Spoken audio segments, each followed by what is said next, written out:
Hi, this is Martin, your fashion informer from La African Boutique. The founder and designer is Diana Mbala. Now you are tuned into La African Boutique YouTube channel. The channel is all about Africa and its beautiful cultures. You'll be entertained with music, dances, and also African cuisines. And of course, we're going to be discussing topics about modeling, fashion, and we'll be having a lot of fashion shows. Stay tuned for more of this.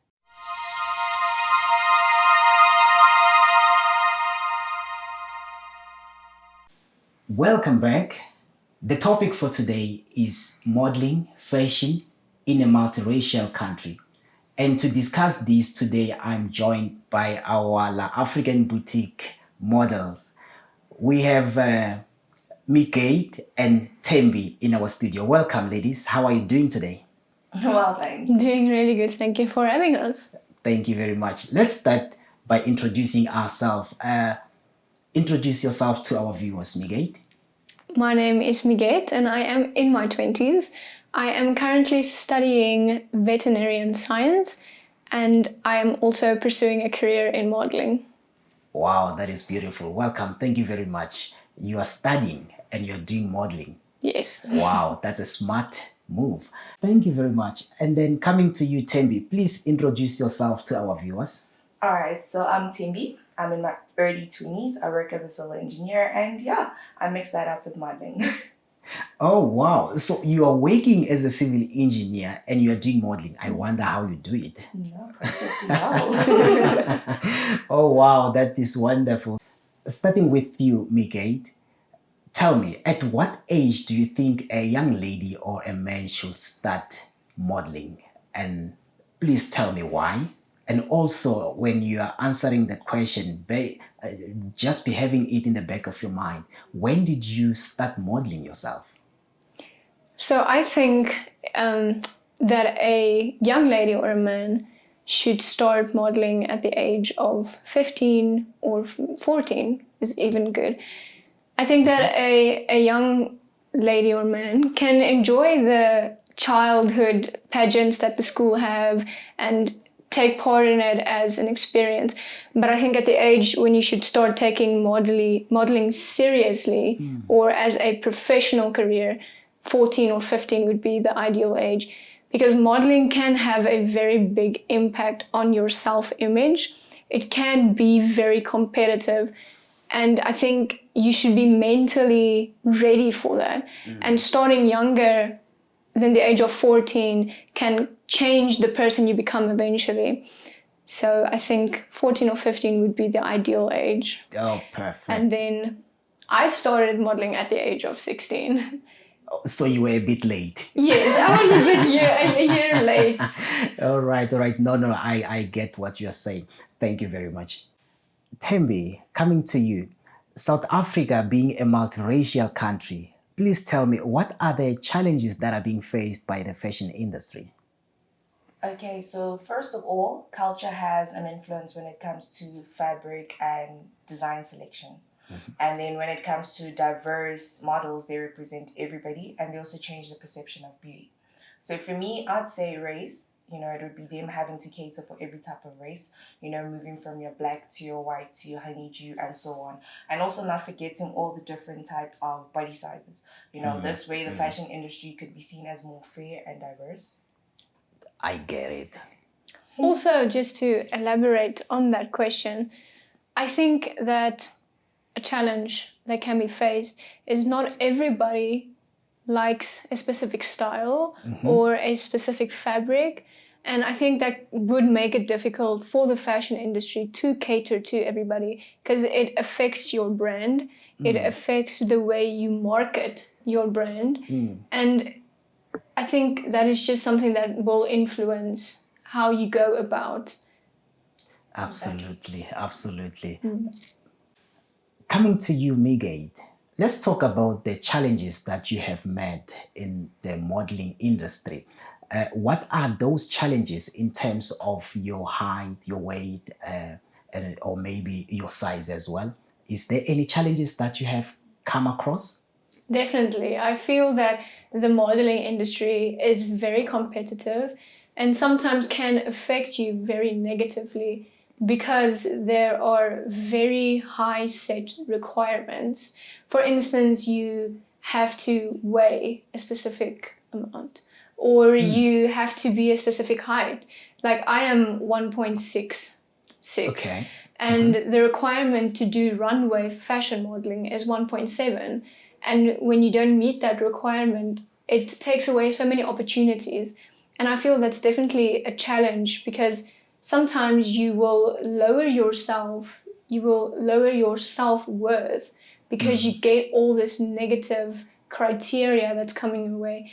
And I feel like some models pertaining to weight, some models are very big and their size is so much different from other models. And then they get this idea that they have to either starve themselves to get to that weight requirement. And that can lead to depression, that can lead to anorexia, because the industry is forcing them into something that they're really not.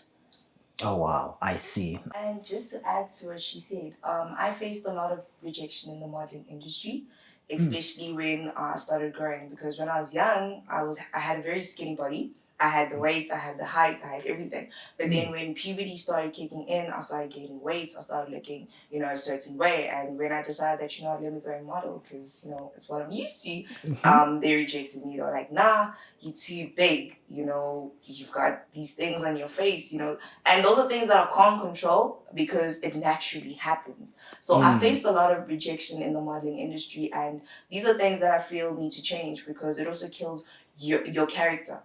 It kills how you feel about yourself, actually. Sorry. It actually kills the confidence in Yeah, you when you absolutely. go out and then you don't feel that confident. Wow.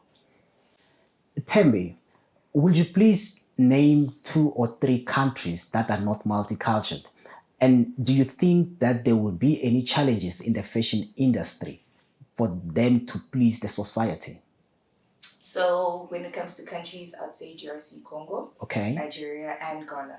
So I believe, in my own perspective, I believe that they're more focused on one ethnicity or so. Okay. So when it comes to them delivering to society, I don't think it would actually be a challenge for them, but I think it would be more easier, because their cultures and styles have similarities. And I'm talking about like Black communities. Okay. You understand? So like most of the popular styles that I know in Africa would be your peplum tops, your fish skirts, your booby dresses, and so on. So I don't think it would be a struggle for them. Yo, so meaning that it's not so broad and then they are only focusing on One specific. Yeah. Wow, I like that. I like that. Coming to you, Migay, when you be a parent, tell me, would you encourage your child if he or she's interested in doing the modeling or to join the modeling industry? Please elaborate on that. I think I will definitely support my children if they would look to a career in modeling. I think that I would guide them into the right age when to start. And I do think that you can build a career out of it if you put hard work into it. So yes, I will definitely support my children when they do decide that they want to be part of the modeling industry. Oh, that's beautiful. And remember, they must not join late like you, eh? I'll try to let them join when they're 14 At or least 15. around 14, Yes. 15, they must not be very late because this is a very short career, if I must say. Tembi, in your own opinion, what is the difference between fashion and modeling in Africa compared to the rest of the world in terms of resources, finances, and also the upcoming designs? Okay, so firstly, Africa as a whole is still being recognized and is growing, developing, you understand? So when it comes to upcoming designers, there's a lot of talented designers in Africa that still need to be discovered. They still need to be identified, you understand? And most of the problems that they'll face as small enterprise businesses is funding. All right, because funding plays a very big role because there's certain designs that they need to get out there. They need to push themselves. They need to promote themselves. And all of this needs finances that they do not have. And then they also have clientele. You understand? There's a specific talented designer that designs for a specific age group. Then that specific age group is not even interested in what the designer has designed for them. And now it's that type of thing of, okay, I've just designed something that is not attracting the customers, that like the clientele that it was supposed to be attracting. Then there's also competitors where you find that, okay, you just a small brand. I don't know you. I don't know your label. Then you're going to sell me something at a higher price where I know that, you know what, this is a brand that's well known and I could get something cheaper there. So those are challenges that small enterprise businesses actually face. Wow, I love your answer, meaning that the small players, they are actually having it difficult to play with the top dogs. Yeah. I like that. I just want to elaborate on the modeling part of the question. There is a lot of challenges in Africa for models specifically, because in other countries, for instance, America or even Europe, models has a lot of publicity and they get a lot of attention, where in Africa you have to join a agency that has to do your marketing for you, and sometimes that can be really, really expensive, and we don't always have the resources or the finances to do that. And I think that's a really, really big challenge that can be faced for the models in Africa. Yeah, no, I see. So meaning that finances it actually plays a very big role in all of this. Yeah, definitely. Yeah. Okay, coming to you, Miguel. How did you come across La African Boutique and how was the experience? So me and my mother were busy shopping, and my mother is a very eccentric person. So we saw this La African Boutique on one of the shops, and she said, let's go in there and just check what they're selling. We were very interested in the designs of the clothes and the bright colors. And the person that was working there at the stage, she told us that, listen, we have a fashion shoot, or not a fashion shoot, but a fashion show. A fashion show coming up, and we would like to invite you to come watch it. And then my mother, she's like, yeah, my daughter is also a model. Oh. And then they were like, wow, like we would really love for you to join the fashion show, for you to model for us. And that is how I came about La African Boutique. Wow. And what I love about La African Boutique is that they're very different from other places. I was warmly welcomed. I didn't feel like an odd person out just sitting in the corner feeling like, oh, everybody's judging me. They didn't take any of my measurements. They didn't judge me on my weight or my size. And that feels very, very good. It lifts your spirit. It gives you that extra confident boost. Wow. And that is just what I love about La African Boutique. It makes it so much different from other experiences where you would be judged on your size, on your body, on your weight, on your length.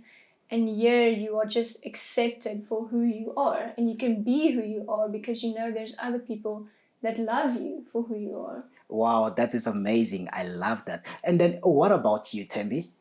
Okay, so I found out about La African Boutique through a family friend that actually works here. So I was coming to pick her up actually. Straight from work, I came in, I'm like, okay, let me fetch you, and then we go home together. And I was just asked to join there was a certain shoot that we're doing, and they were like, okay, you've got the perfect complexion and height, you know, you're beautiful. And I'm like, okay, no problem, I don't mind doing that. You understand? And then I got called to do the shoot, and after that they were like, you know what, we actually like you and would like you to become one of our models. And I'm like, really? All right. And then in my head, it just ran to the point of expectations. They're obviously going to be telling me that I need to stick to a certain weight. And as for me, my body goes up and then it comes down and then it goes up. Like it's a natural trend. Yeah. So I was like, okay, it's going to be a problem because now they're going to want a certain weight for the whole time and I won't maintain it. You get? And then I came in, they were like, okay, here's clothes. This is what you're going to be wearing and all of that. And they never really took my sizes. They were just like, fit this. If it fits, it fits. If it doesn't, it doesn't. Just like that. And that made me very confident because just from the beginning, there was a warm welcome and they accepted me for who I was. They didn't start saying that, okay, your weight is, you know, somehow. It was just like, okay, you're part of us now. And that's it. Wow, just like that, you're part of the family. Wow, that's amazing. Like that's amazing. Thank you very much.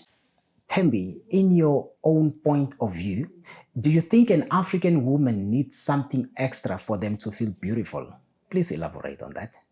No, I don't think so. I don't think any African woman needs to put makeup to feel beautiful or look beautiful. You know, it all starts within. And that's something I've experienced firsthand. You know, a lot of people used to tell me that I'm ugly, you know, I'm dark, especially about my complexion. Hey, I used to get, yo.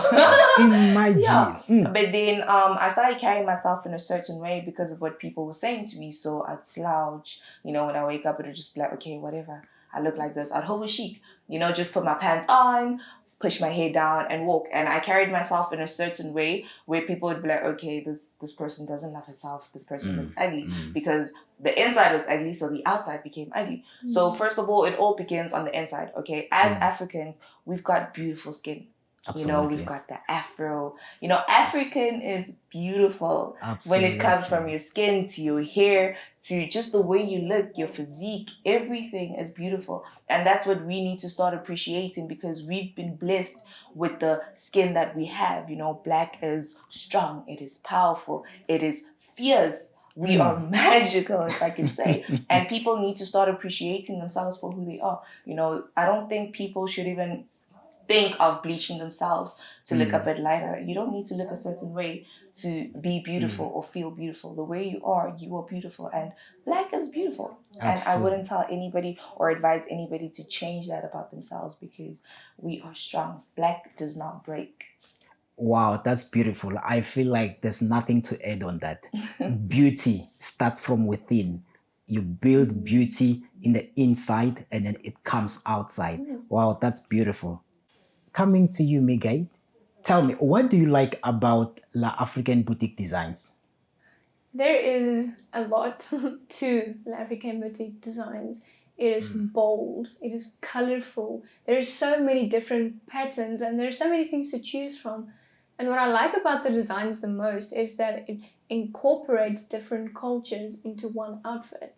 You can get Venda styles, you can get Sutu, and there's so many different cultures just coming together and just bringing out the message of unity once again.